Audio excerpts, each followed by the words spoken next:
Hello, everyone, and welcome back to Mr. English Channel, where learning English is easy and fun. I'm Emily.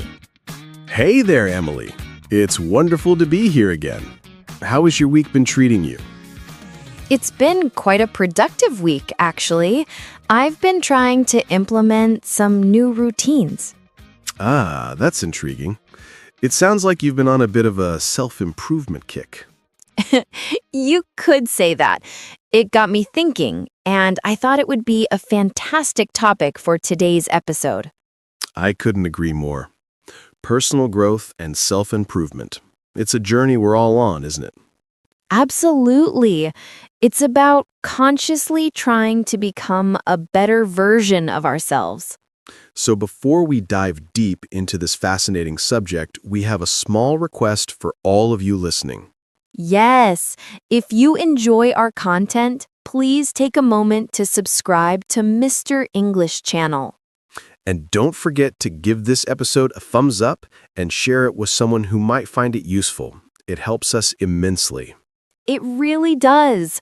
Your support means the world to us. So, shall we get started, Paul? Let's do it.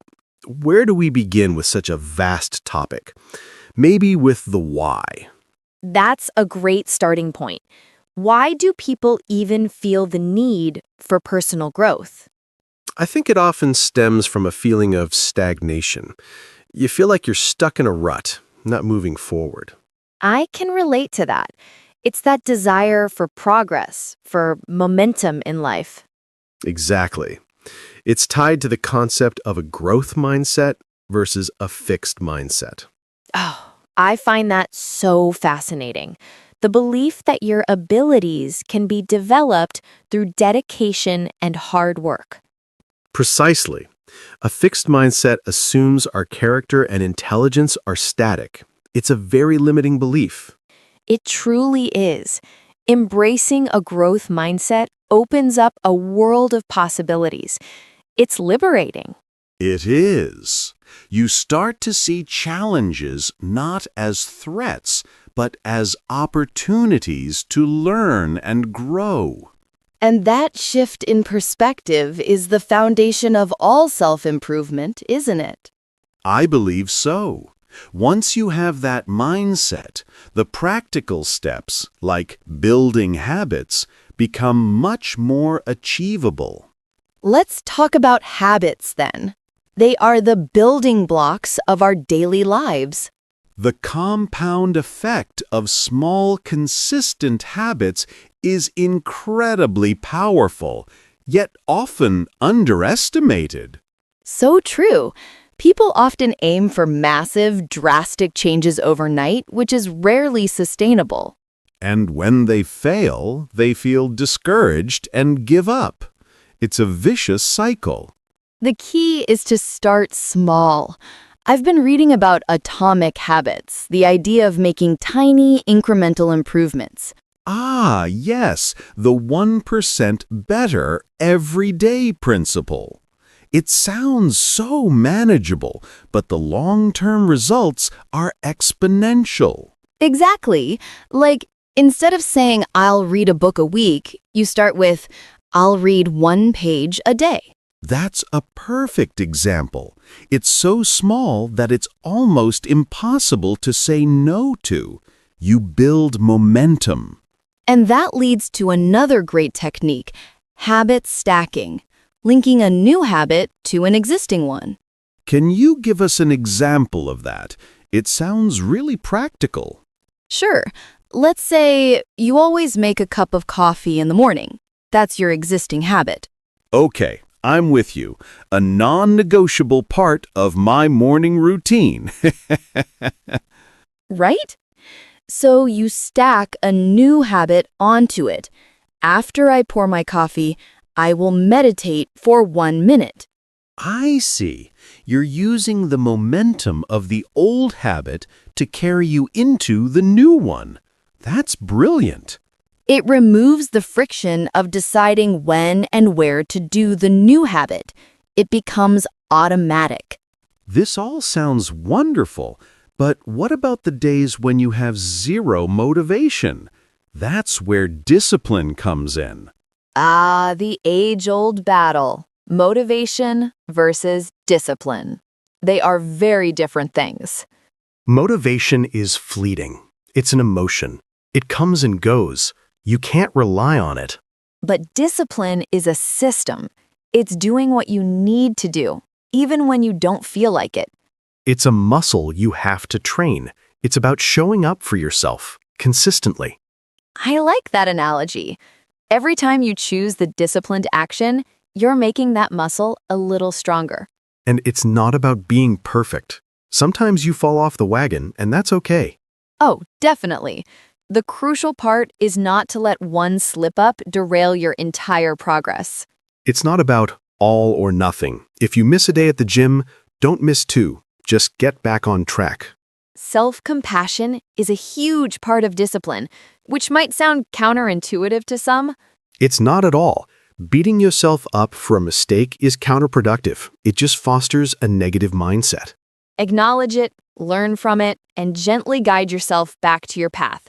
That's sustainable discipline. So we have the mindset and we have the tools of habits and discipline. What do we apply them to?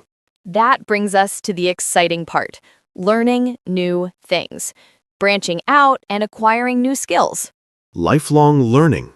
It's what keeps our minds sharp and our lives interesting. It's also about stepping out of your comfort zone, which is where the real growth happens. That can be so intimidating, though. The initial phase of learning something new is always the hardest. They call it the steep learning curve for a reason. You feel clumsy and incompetent at first. It's that feeling of vulnerability. You have to be willing to be a beginner again, which can be tough for adults. It really can. But think about the science behind it. Neuroplasticity. Right. The brain's incredible ability to form new neural connections and pathways throughout our lives. Every time you practice a new skill, you are literally rewiring your brain. How amazing is that? It's a powerful reminder that we're not fixed beings. We are capable of profound change at any age. Whether it's learning a new language, picking up a musical instrument, or learning to code. I tried learning the guitar a few years ago. The initial struggle with the chords was real. I can imagine. But did you push through that initial phase? I did, for a while. And I remember the incredible satisfaction of finally playing a simple song. It was magical. That's the reward. It's that moment when things start to click. It makes all the frustrating practice worthwhile. It really does. But then there's the dreaded plateau, the point where you feel like you're not making any progress. Ah, the learning plateau. It's a natural part of any skill acquisition. It's also where many people give up. So how do you break through it? How do you keep moving forward when you feel stuck? Often it requires changing your approach. Maybe you need to focus on a specific sub-skill or seek feedback from a mentor. Or perhaps just introduce some novelty into your practice to make it engaging again. Exactly. The key is to recognize it as a normal stage and not as a sign of failure. It's just a new challenge to self. I think this all boils down to embracing the process rather than being fixated only on the outcome. You've hit the nail on the head. Self-improvement isn't a destination you arrive at. It's a continuous journey. There's no "I'm finished" or "I've arrived." The joy is in the act of growing, of learning, of becoming. It's about the pursuit itself. And it's important to remember that everyone's journey is different. Comparison is the thief of joy. Oh, absolutely. Don't compare your chapter 1 to someone else's chapter 20. It's your path, your pace. Celebrate your own small victories along the way. That's so important for maintaining long-term commitment. Acknowledge how far you've come. What about breaking bad habits? We've talked a lot about building good ones. That's the other side of the coin, and it can be much harder. Our brains are wired for efficiency. And bad habits are often very efficient, well-worn neural pathways. The best strategy is often not to just stop a bad habit, but to replace it with a better one. So if your bad habit is mindless scrolling on your phone, you replace it with reading a page of a book. Precisely. You're giving your brain a new, more positive action to perform in that same context or trigger. It's about redirecting the impulse rather than trying to suppress it with sheer willpower, which is a finite resource. Yes, and making the bad habit more difficult to perform helps too. Increase the friction. For instance, if you want to watch less TV, you could unplug it after each use and put the remote in another room. That's a great practical tip. It makes the default action the one you want to do, not the one you're trying to avoid. It's all about designing your environment for success, making the good choices easy and the bad choices hard. I feel like we could talk about this for hours. There are so many layers to it.